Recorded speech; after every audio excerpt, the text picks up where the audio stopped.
Morning, everyone. Good morning. Okay, good. There's a timer in front.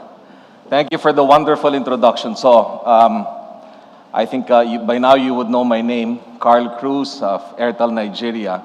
Hopefully, by the end of this particular short talk, I'll be able to give you some tips in terms of how to survive and thrive beyond the boundaries of your comfort zones.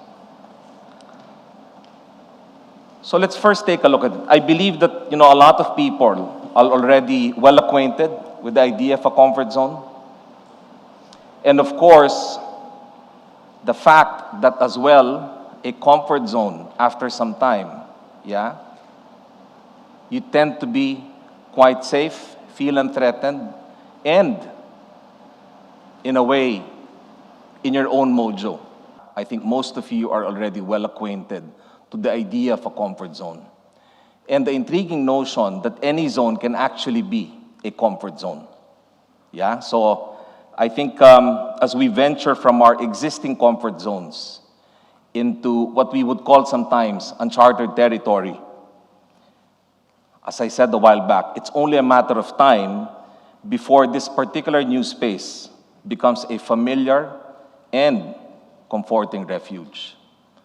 So what happens next? What will you do? Think about that for a second, or for a minute based on this particular chart. But what really is a comfort zone? What is it all about? And from what we just discussed a while back, is it such a terrible thing to actually stay in your comfort zone?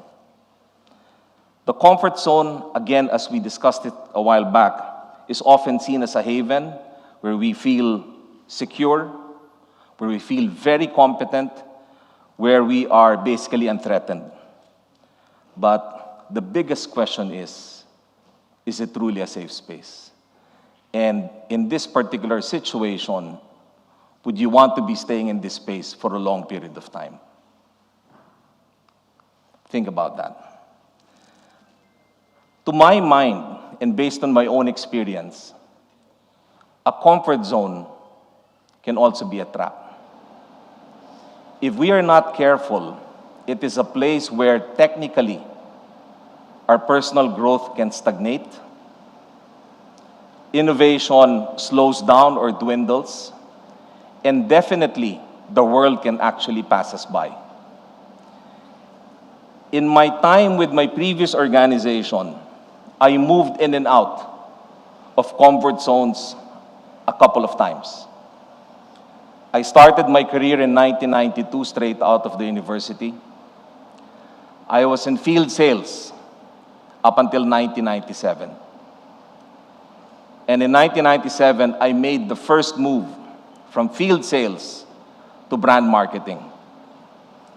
I was shit scared. Very scary. In 1999, I was requested to go back to head office sales from brand marketing. But I think up until the time, the biggest scare of my career happened in 2000. When in Unilever Philippines, I was actually asked to lead the modern retail or the modern trade team of the company. Knowing, in fact, that I did not even have direct experience in managing a key customer account. I will say it again, and sorry for the kids in the room, I was shit scared.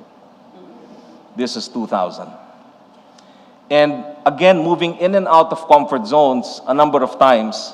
When I moved with family from the Philippines to Thailand in 2004, from Thailand to India in 2006, moving back to the Philippines from India in 2009, going back outside to Sri Lanka in South Asia as head in 2016, moving on to our lovely continent in 2020 during the pandemic, and most recently, just 6 months ago, after over 30 years in FMCG, after over 30 years at Unilever, I took the massive leap to move into telecoms. Just 6 months ago. In fact, the day is still very fresh in my mind. May 5, 2023. So today, I have the privilege of not only leading one of Nigeria's and Africa's largest telecommunications company, Airtel Nigeria, but I do also have the privilege of being a child all over again. A child who is on a massive and great learning journey in a totally new industry, in probably one of the most volatile environments, operating environments globally, which is Nigeria. So that massive leap of faith 6 months back. And still enjoying as we speak today.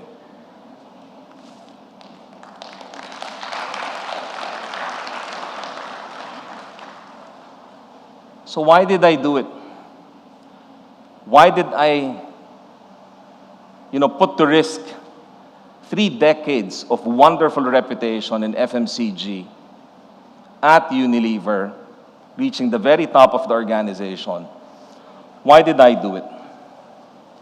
Just to give you some context, I think faith had something to do with it. Sometime in 2021, when I first physically came, because I couldn't come to Nigeria because of the pandemic, one of the things that we were trying to do globally for Unilever at the time was to extend our ecosystem. In the past, companies and organizations could rely on its own to be successful. But in today's environment, you have to increase or increase the influence of your ecosystem as an organization. And one way to do that was basically tie up with telecom companies. And in 2021, I had a call with Segun Ogunsanya, who at the time was wrapping up his tenure as CEO of Airtel Nigeria, preparing to take on a larger role as Group CEO of Airtel Africa. And as fate would have it, probably a year later, Segun and I again were on a call, and I was asked, would you like to be part of Airtel? I was completely shocked. I was totally shocked. So, what followed was many weeks and probably months of intense self-reflection. Over and over again, during this particular period of time, I vividly remember, this is between probably August and December of 2022. I had to ask myself a number of questions repeatedly. First was, if I took up this challenge, what would I be really looking for? 30 years at Unilever, relatively successful career. What more? Second, I think very important, because I did not have any experience in a totally new industry such as telecom, I asked myself, what can I bring to this role? Third, what would a move at this time do for my career? Fourth, will it be good for family? And lastly, all the time, I ask myself, Carl, wake up. Is this really a good idea? I think I was at the point in my career during this particular phase where I was at a crossroads. Should I stay with Unilever until I retire? 8 years to go. Or should I move to an organization where I can have more impact in touching and transforming lives? So, I will share with you now what finally helped me make that decision to leave my comfort zone. Number one, I've always had huge respect for this particular industry early on. I firmly believe that telecommunications touches each facet of business and life. Until today, I firmly believe this. And my wife would know it is what I always call the new economy industry. Yeah, it probably was Unilever in the early 1900s. So this was the first key point. Second, I always had this desire to participate in this particular industry. Why? As I said a while back, touching and transforming lives as a statement resonates with me very, very strongly. And the chance to be able to lead an organization that will have an opportunity to provide connectivity to 200 million people, for them to be able to send a message, to call a loved one, not only in the country but elsewhere globally, again, was something that really appealed to me. Third, probably a bit selfish, I wanted an exciting part of my career. Probably I was looking for a steeper growth trajectory. If I am successful, so the jury's still out. It's only been 6 months. But again, the excitement to be part of an industry where nation-building initiatives are very tangible and where industry initiatives are felt by consumers and subscribers immediately. Again, that was a strong point for me. And of course, lastly, and I will speak about this in a bit of detail, what helped me make that leap was I had a very strong support system. Of course, led by my family, anchored by my wife, Adele, who's here in the audience with me today. Without them, I would not have, sorry to say the words, I would not have the courage, I was going to say another one, to make that leap without them, no doubt in my mind. So let's move on to, my journey in terms of breaking the boundaries, how I had the desire, the passion, the energy at this late stage of my career to move out of a comfort zone. And let me share with you 5 key goalposts or guideposts. First, don't be afraid. Don't be afraid to take that leap. And part of this is something that I hope sticks with you. Forget about your glorious past. You need to forget it. Because you are moving into a totally new industry where people will ask, who the hell is Carl Cruz? If I move from Unilever West Africa to Unilever France, they would know me. But moving from Unilever West Africa to Airtel Nigeria, people are probably asking, who the hell is Carl Cruz? So don't be afraid, number one, point A. And point B, leave your glorious past behind. That means nothing. But you should also have the courage to admit that you will not know much about the new place you're going into. And that's a big step forward. This is guidepost recommendation number 1 for you to be able to move. Number 2, you have to adapt.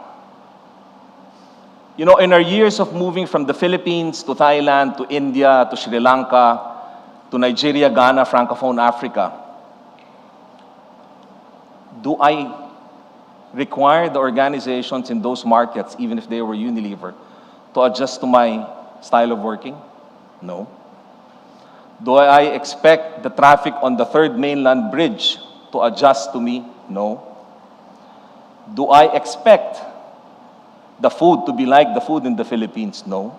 It's a good thing I love asaro and jollof rice. You can see. So the point is, you need to adapt. Because if you don't, trust me, mark my word, you will be miserable during your stint. And this is such an important bit. I'm running out of time. Third would be Murphy's Law. When you take this leap, you have to acknowledge that everything that can go wrong can indeed go wrong. And how you react when this happens will greatly determine whether you will be successful or not. I'm still struggling, to be very honest. Yeah? So, be prepared to actually do this.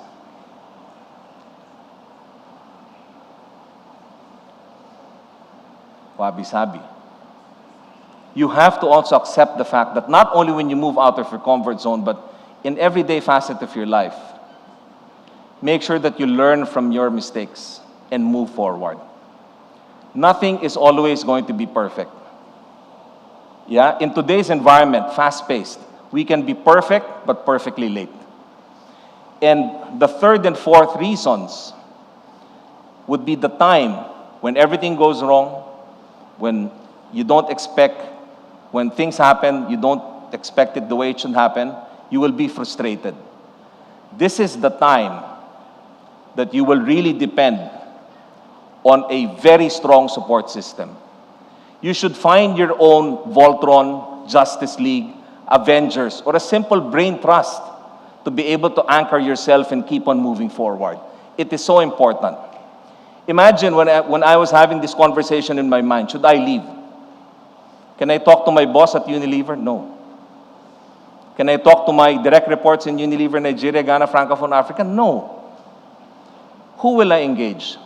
Family.